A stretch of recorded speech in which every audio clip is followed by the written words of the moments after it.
you just need to stop what you're doing and end this. When did you come to the realization that they were actually police and, you know, now you were kind of in trouble with them?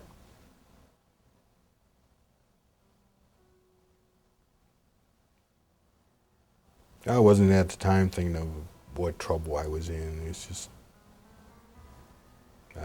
it was after they shot where it came to the realization that, you know, well, we got to end this, and that's when I, you know, put my rifle out and followed their directions. And were you thinking I could get killed when they were firing at you? Did you care? No, at the time I didn't care.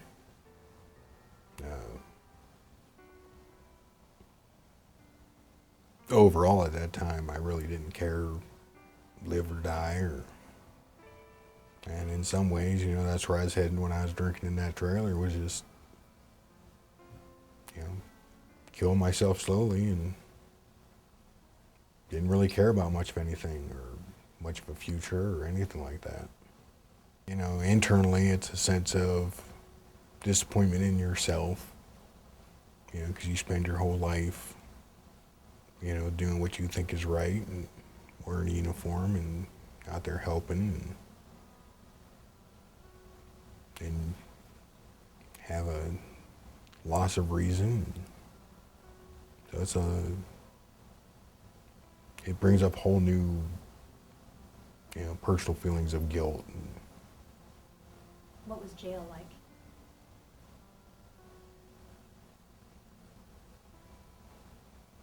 Jail was a very long, unreal time. I mean, I spent 8 months in a, you know, single cell. What kind of time for reflection was that for you? Oh, almost 24 hours a day. So that's pretty much you and your thoughts. That's about it. And where, I guess I'd like to ask you too, what at that time of the incident at the apartment, what did you think of, you know, what did you think of the police? Did you have a feeling that police were an enemy? Did you have a police, or what were just your general thoughts about the police at the time, or Boise police at the time?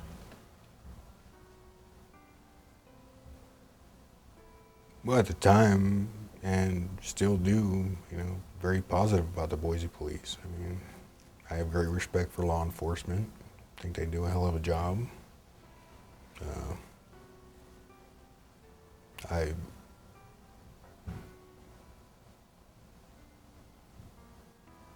never fired my weapon at them that night because I never identified them as a threat. Even though they were firing back at you? Mm-hmm. Now, the biggest difference is gained a lot more knowledge on all the aspects of, say, like PTSD, traumatic brain injuries, not more knowledgeable on everything the VA has to offer, to help you out and get you what you need.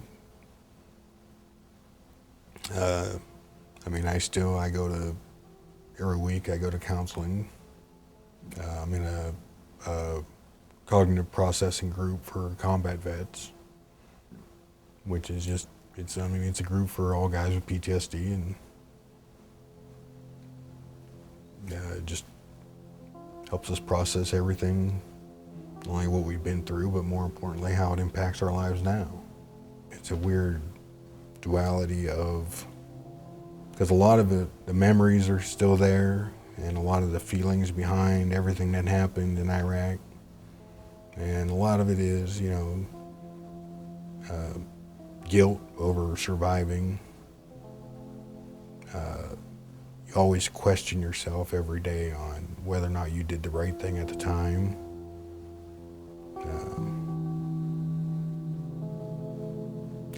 I still have my moments of being in a crowd or something would just be too much anxiety to take, but so now I just remove myself from that and I mean, there's a lot of techniques they teach you, like going through like the PTSD program at the VA hospital, to try to like change your own thought process. You know, basically looking at, okay, like if I'm feeling, you know, really beating myself up on, you know, whether or not I did the right thing at that time, you know, it tries to make you look at it from more an objective point of view and look at, well, what else could you be doing? You know, how much really were you in control at that time? So, and even with all those tools, I mean, it's an ongoing battle between you know, being able to look at something rationally and saying, well, okay, I can see where, okay, that thinking's wrong, but it still doesn't extinguish, you know, the feelings and emotions behind it. And talking to other combat vets who've, you know, been dealing with these issues since Vietnam, you know, past 40 years, you know, I guess you can best sum it up. So what I was told once in Walter Reed is, it's not whether or not you ever get back to all your functions you had before. It's basically how you cope with the way you are now. And one thing I've come to learn from everything I've been through, that I'd probably tell the young troops coming around nowadays is, you know, find that identity outside of the uniform. You know, because if that's all you identify with and you lose it, it's amazingly devastating to your psyche and everything you do. In his interview, Sergeant Nickel described several PTSD indicators. There are a lot of excellent resources to help you learn about PTSD. If you do a Google search just under PTSD, you're going to get 15 million hits. If you do it under PTSD symptoms, you'll find 5,200,000 resources. There are a lot of material out there for you to look at. Take the time to learn more about PTSD and some of the things to look for as an officer to help you be safe and to keep the people you protect and serve safe. Some of the indicators are hyperarousal. They're always alert for issues that may pop up, for dangers, for threats, whether real or perceived by them. High anxiety, substance abuse, depression, they may feel isolated, they may isolate themselves. Paranoia, they may avoid places or events that are going to bring back memory of whatever it is that caused the PTSD in the first place. Possible that they may re-experience things. Sleep disorders are very common. Impaired attention, shortened attention span, very common response as well. An exaggerated startle response, anger control, loss of interest in things that they used to find very interesting. Guilt for being a survivor. Those are all very, very common and just a few of the many indicators that you might see. The first responder tactics, fortunately for us as law enforcement, remain the same. We still need to approach the scene safely. We need to not force confrontations unless it's absolutely necessary. Unless there's some extenuating circumstance that says we have to go in, hold back, set up a perimeter, and try and engage the person in dialogue. You should practice these skills on every call, not just on calls where you suspect that the person may be suffering from PTSD. Open a dialogue when and if the situation allows. If the person's in crisis, they may have a mission in mind. You saw with Sergeant Nichols' interview that his mission was to find his dog. That may be an opportunity for you to open a dialogue. Try and find out what the mission is, and then discuss that with them. Once you've entered the dialogue, then you can begin with the de-escalation process. One person talks. This is paramount when dealing with anyone in crisis. Multiple voices, multiple people giving instructions is not going to work. One person has to talk, and listening is just as important as talking. Once you give them an instruction or ask them a question, give them the opportunity to answer. If what you're doing doesn't work, try something different. Don't keep trying the same thing over and over again. You have to potentially come at the problem from different angles. Keep the instructions and the questions clear, concise, and simple. This applies to both questions and instructions, and be willing to compromise as appropriate. For example, telling a person to sit down when maybe it's not necessary that they sit down, and maybe they actually want to stand. Maybe they want to stand by the door. That may be part of the hypervigilance we mentioned before. Be willing to compromise as long as it doesn't compromise safety. Don't be very rigid about having them have to follow every single instruction exactly the way that you gave it. Be willing to find some compromise. Eliminate distractions or reduce them. Use a radio earpiece if possible. If not, if you don't have a radio earpiece, then have your assist officer listen and turn your radio down. Cut out the TV. Request permission first. Turn off the TV. Turn off the radio. Try and reduce the number of people in the room. Eliminate or reduce distractions is going to be huge. Again, attention span is potentially a problem, and if you have those extra distractions, that could create issues for communication. In the heat of the moment, these things that may seem simple right now aren't necessarily simple. That's why practicing these skills on a regular basis is important to keeping people safe in a critical situation. This is a collaborative effort. Trying to deal with people in crisis, for whatever the reason, relies on not just law enforcement, but on a lot of other resources. So establish those partnerships early and keep them cultivated, and expand them as necessary. The police are the first people to be called.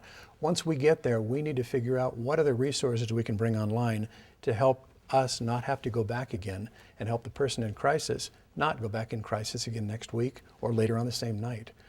So learn what resources are available, and if possible, have a single point of contact within your agency.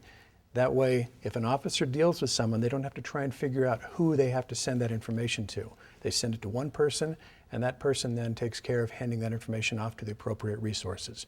And get back with the officer. That way they know that they didn't just send the information off to a black hole. Make sure that they know that they've been heard and that something's being done. Peer-to-peer mentoring is another option for you. It's very effective, and trust me, there are going to be people in your community who are going to want to be involved in this. So look for veterans networks, look for the VA to help, look for wherever you can find people who have been through similar experiences with people suffering from PTSD, and try and connect those people together. They may not trust the VA, they may not trust their chain of command, they may not trust any number of things, but quite likely they are going to trust somebody who's been there and done that with them. This also gives you an additional resource that you can contact to try and get help to the person. Follow-up if possible. This is also huge for you to learn from situations that may not always be possible, but if 3 months, 2 months, 2 weeks after the incident, if you can have someone contact either the person or a family member, that may also help you to learn what was successful, what was effective, and what might have been more successful if you had changed tactics at some point along the way. You can't stop learning. That's basically the difference between an officer with 20 years experience or an officer with 1 year experience 20 times. You've got to continually look for ways to improve your performance. This is one very easy, critical way to do that. Those folks also may be useful to you in the future for training. I've used Sergeant Nickel, for example, for CIT training recently, and it was very successful. So they can come in, talk to new officers, and explain to them what worked and what didn't work, and explain to them from their perspective what was happening in the night in question where they were in crisis. A couple of things to take away from this. First and foremost, be safe. Don't force a confrontation. You always have to use your safety tactics. You have to approach the situation calmly, slow it down if at all possible, and try and open a dialogue with the person. Once you've opened a dialogue, you're potentially halfway there. One person talks, listen carefully to the response, and change tactics if what you've tried doesn't work. Be clear, concise, and flexible in your instructions. Eliminate or reduce distractions. And remember, crisis intervention is a collaborative effort. It's not just police, it's not just the health and welfare, it's not just the VA, it's everyone working together toward a common solution.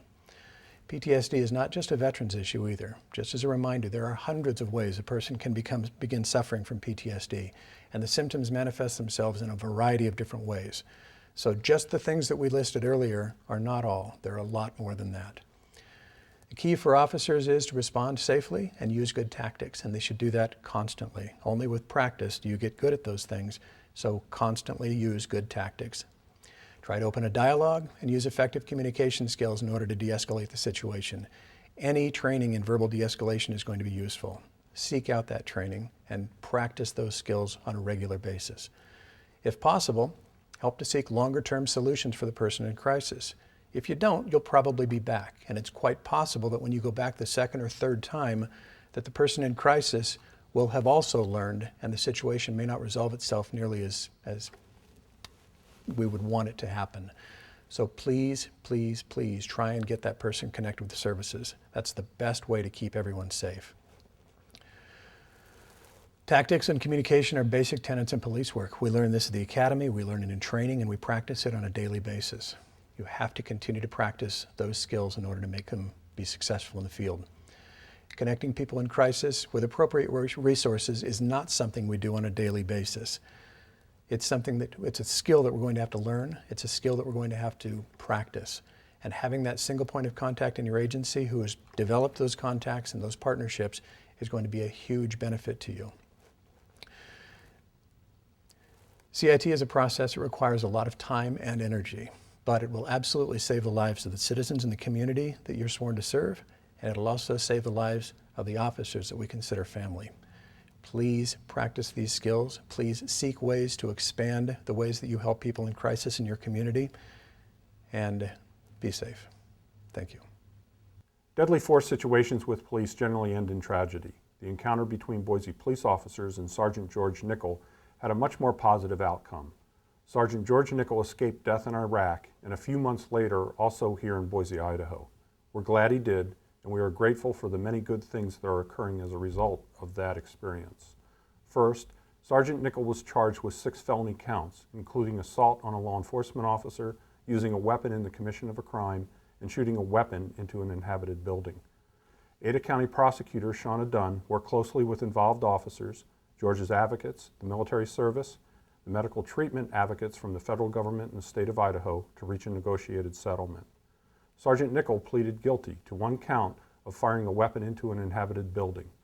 4th District Judge Deborah Bale approved the settlement that required an ongoing treatment along with a strict probationary terms to prohibit alcohol use and possession of weapons. Judge Bale imposed a withheld judgment, meaning if Sergeant Nickel successfully completes all terms of his probation, he can ask the court to have the felony conviction removed from his record. It's exciting that Sergeant George Nickel now attends Boise State University, where he is pursuing a degree in social work.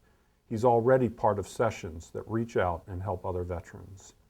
Second, following the incident with Sergeant Nickel, the Boise Police Department created the Veterans Sequential Intercept Model for officers dealing with vets in crisis. For more information, go to boisepolice.org. Third, Ada County has created a Veterans Treatment Court. Fourth, many communities within the Boise area have joined together to form a coordinated community response we call the Veterans Network, a coalition of over 30 agencies who meet regularly to share information on services and programs they offer to veterans. As a result of this collaboration, new working relationships have been created, new educational materials produced, and new paradigms created for the early intervention with the goal of getting help to veterans before they get involved with police, the jails, and court. Lastly, let us not forget all soldiers who have sacrificed their lives for our country and our freedoms, and in particularly the 3 Idaho soldiers who died in the violent IED blast that also seriously injured Sergeant George Nickel. All of our efforts to help veterans are dedicated to these fine service members and their families. Thank you.